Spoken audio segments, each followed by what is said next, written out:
Hello student. हम पढ़ रहे थे भारतीय इतिहास को जानने के स्रोत पढ़ रहे थे।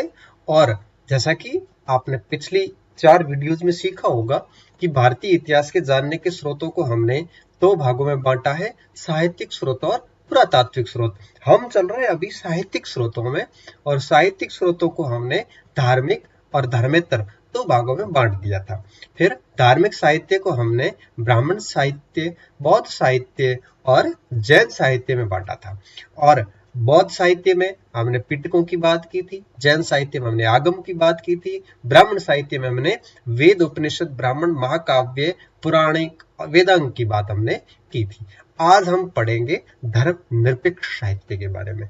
ऐसा साहित्य जिसमें जो धर्म को केंद्रित नहीं हो, जिसमें ऐतिहासिक बातें की गई हो, जिसमें राजनीतिक बातें की गई हो, कल्पना प्रधान उपन्यास वगैरह कहे गए हो, जीवनियां लिखी गई हो, विदेशी यात्रियों के वर्णन किए गए हो, ऐसे साहित्य को हम धर्म निरपेक्ष साहित्य कहते हैं। आज की वीडियो में हम ये धार्मिक निरपेक्ष साहित्य के बारे में पढ़ेंगे। तो धर्म निरपेक्ष साहित्य को 5 भागों में बांट दिया गया है: ऐतिहासिक, अर्ध ऐतिहासिक, विदेशी विवरण, जीवनियां और कल्पना प्रधान साहित्य। सबसे पहले बात करेंगे हम ऐतिहासिक ग्रंथ की। ऐसे ग्रंथ जो हमें इतिहास की जानकारी देते हो, जिस देश काल में वो ग्रंथ लिखे गए थे उनकी जानकारी हमें प्राप्त दिलाते हो। सबसे पहले मैं बात करूंगा राज तरंगिणी। ये राज तरंगिणी जो थी, ये कलहण ने लिखी थी। कलहण आपने स्टूडेंट्स 12वीं क्लास में पढ़ा होगा कि कलहण जो थे वो कश्मीर के रहने वाले थे, और कलहण ने पूरे कश्मीर का इतिहास लिखा था। और कहते हैं कि हमारे इतिहास के अंदर, हमारे प्राचीन भारत के इतिहास में जितनी भी पुस्तकें लिखी गई है उनमें से एक पहले ये पुस्तक है जिसमें पूर्ण रूप से ऐतिहासिक क्रम का ख्याल रखा गया है। एक यूरोपीय इतिहास का टच है इसमें। इस किताब को पहली ऐतिहासिक पुस्तक माना जाता है। तो इसमें 2-3 चीजें दिमाग में रखना कि राज तरंगिणी को संस्कृत भाषा में कलहण के द्वारा लिखा गया।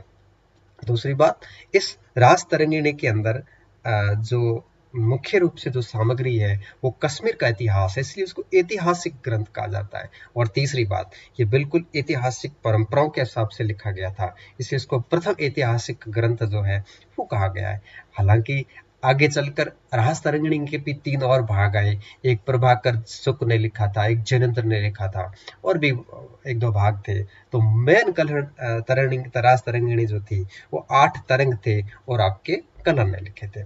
दूसरी किताब आती है इस क्रम में, कौटिल्य का अर्थशास्त्र। कौटिल्य जो विष्णुगुप्त और चाणक्य के नाम से भी जाने जाते थे, ये मौर्य काल में थे। और कहते हैं कि चंद्रगुप्त मौर्य जो कि मौर्य वंश के संस्थापक थे, उन चंद्रगुप्त मौर्य के गुरु थे, और बाद में ये प्रधानमंत्री थे और प्रथम प्रधान ब्राह्मण भी थे।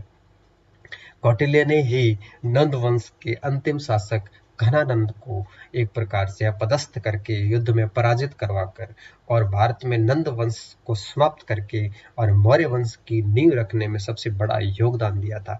उन कौटिल्य का जो ग्रंथ है उसे हम अर्थशास्त्र कहते हैं। दो स्टूडेंट, इसका नाम भले अर्थशास्त्र है, लेकिन इसमें आर्थिक बातें नहीं है, बल्कि इसका नाम, इसमें जो मूल सामग्री है वो राजनीति से संबंधित है। तो कई बार ये प्रश्न बनता है कि कौटिल्य का अर्थशास्त्र की विषय वस्तु क्या है, तो आप कहोगे कि कौटिल्य के अर्थशास्त्र की विषय वस्तु जो है वो राज व्यवस्था है। तो हम चूंकि इसके बारे में, इसके जो 15 अभिकरण थे उसके बारे में मौर्य वंश के दौरान पढ़ेंगे, इसको डिटेल में पढ़ेंगे। यहाँ केवल आप इतना जानना कि अर्थशास्त्र एक ऐतिहासिक ग्रंथ है, कौटिल्य ने रचा था। इसमें 15 अभिकरण है टोटल, और इन अर्थशास्त्र के की जो मूल विषय वस्तु है वो आपके वो है राज व्यवस्था। फिर इसका नाम अर्थशास्त्र क्यों दिया गया? क्योंकि अर्थ के बिना राज व्यवस्था भी सही तरह से संचालित नहीं हो सकती थी। तो कौटिल्य का यह अर्थशास्त्र था। तीसरी किताब हम देख सकते हैं कामंदक की नीतिशार। नीतिशार कामंदक ने लिखा था। इसके अलावा संस्कृत का एक, यूं कहिए कि पहला ग्रंथ था ये। 8 अध्यायी, 8 अध्याय थे संस्कृत के ग्रामर पर। ये पूरी की पूरी किताब जो है वो पाणिनि के द्वारा लिखी गई थी, और इसको पाणिनि को संस्कृत व्याकरण के एक प्रकार से पिता भी कहा जाता है। उसके बाद में शुंग वंश के काल में पतंजलि आए, ब्राह्मण थे और इन्होंने महाभाष्य लिखा था।